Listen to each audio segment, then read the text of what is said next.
You are now entering the hate-proof zone. Hey everybody, welcome to the HPP, the show that all the cool kids are listening to.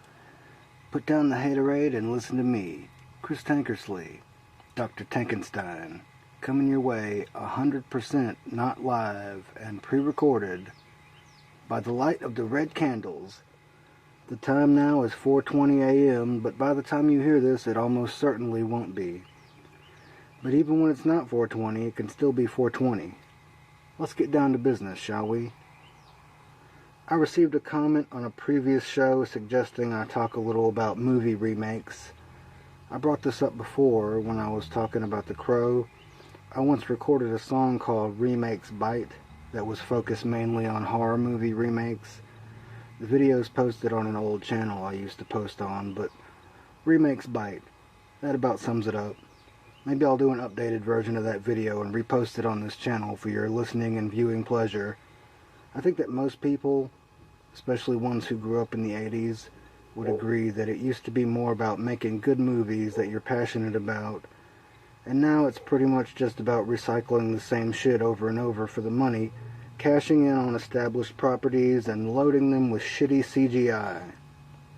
And it's not just about remaking films that were successful and don't really need to be remade. It's about rehashing the same old tired movie tropes over and over. I wasn't sure if I should address this, simply because it seems everyone has chimed in on it, but that's because it was pretty big fucking news, and that's not something I should ever let stop me, so here goes. The dumb bitch that let her kid climb in the monkey cage deserves to be flogged in the town square. If this doesn't serve as a perfect reminder to you of why you have to watch young children fucking constantly, then just keep on texting and playing Angry Birds or whatever the fuck you were doing when you should have been watching your child, you foolish fucking twunt. How many other little kids were there that day that didn't climb in the big box with all the gorillas? And do you know why they didn't? Because they all had someone there to stop them. They're all like, why does that kid get to go play in the monkeys? I want to play with the monkeys too. No, little Timmy, you can't go in there. Someone wrote Philip DeFranco and said, why'd they shoot the gorilla? He was doing a better job of watching the kid than the mom. Yeah, they should have just let the gorillas keep the kid and raise it as their own. Oh, my baby, somebody help my baby. Sorry, ma'am. The apes have got him now. What else is going on in the world? Ooh, Johnny Depp. There are rumors flying about him that he abused his wife that he was married to for less than a year and a half. A lot of drama. A lot of he said, she said. That shit is not true. And I have irrefutable proof. Because if Edward Scissorhands had stricken his spouse, she would have some pretty deep lacerations going on. And she doesn't have anything like that shit on her arms or her face or anything. See? Case closed. Here's something I read about just yesterday. Actress Rose McGowan shared a Facebook post that said the ad for the new X-Men movie that shows Apocalypse choking Jennifer Lawrence as Mystique is, quote, not okay. She goes on to say, the fact that no one flagged this is offensive and frankly stupid. She claims the poster promotes violence against women. Well, Rose, guess what? You're frankly fucking stupid. There are so many dumb things about that statement, I'm not even sure where to begin. I guess if it were a woman choking a man, it would be perfectly acceptable. We're talking about fictional characters here. Fictional characters. Also, I guess Rose McGowan is bald now. Maybe she's going through some weird Britney Spears phase, and the hair acted as a filter that prevented her from making publicly stupid comments. That's what bad guys are supposed to do. It's a comic book movie, and he's the fucking villain. But I guess, since one moronic flake is somehow offended, the antagonist-protagonist relationship as we know it in stories should now cease to exist because Rose McGowan doesn't think it's okay. Look at Spawn, for example. Al Simmons is a black guy.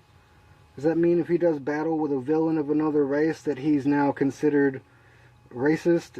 It's now considered a hate crime. Tell me how this is supposed to work now, since you've suddenly taken a big interest in how comic book movies are supposed to be made and how they should dictate how we conduct ourselves in everyday society. Captain America, now revealed to be an agent of Hydra? Has the world gone mad? They're saying it's legit. It's not a clone or imposter or any of the other cheap tricks they love to use in comics.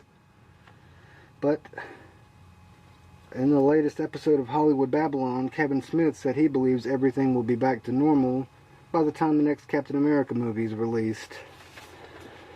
And the whole storyline will be pretty much just a memory. I wonder how many comic book geeks' heads exploded like that scene in Scanners when they heard that fucking shit. Captain America, Agent of Hydra, does not compute. They don't put those statistics on the news. Why do I always have to fart either during or immediately after taking a piss? Can somebody explain that to me? Someone do the scientific research on that and get back to me as soon as possible.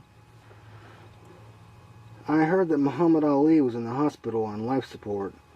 I got a bad feeling about that. I don't think he's going to make it.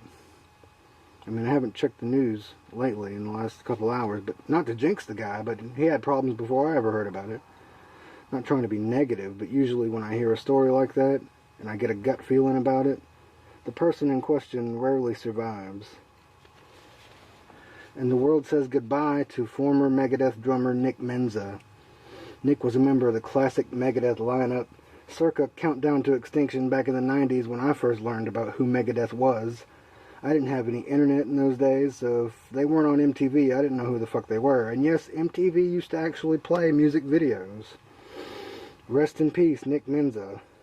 He was 52 years old, and he died on stage at a show. He literally rocked himself to death with his band OHM.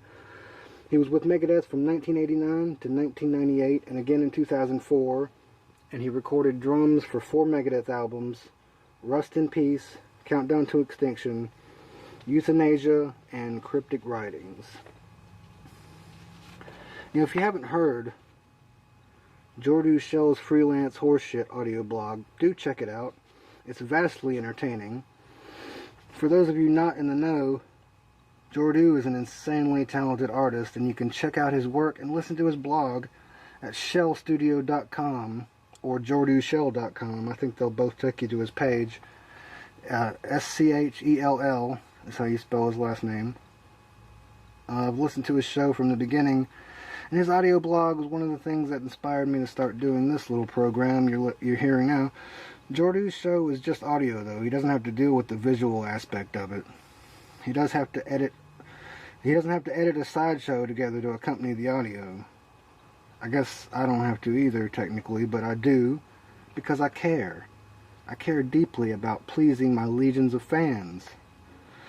So if you love this show, or hate it, just know that Jordu is largely to thank or to blame for its existence. And if you hate this show, why the fuck are you listening? Just to torment yourself? To see what I'll say next? Be sure to hit that like button if you like. And please, please, subscribe to my channel, because I have a fucking mental disorder and I desperately crave your attention and validation. I'll leave you now with a quote from one of my all-time favorite dead musicians, the late, great Jim Morrison. I'm gonna get my kicks before the whole shithouse goes up in flames. Thanks for listening, and be excellent to each other. This has been the Hate Proof program. Thanks for listening. And do not smoke crack.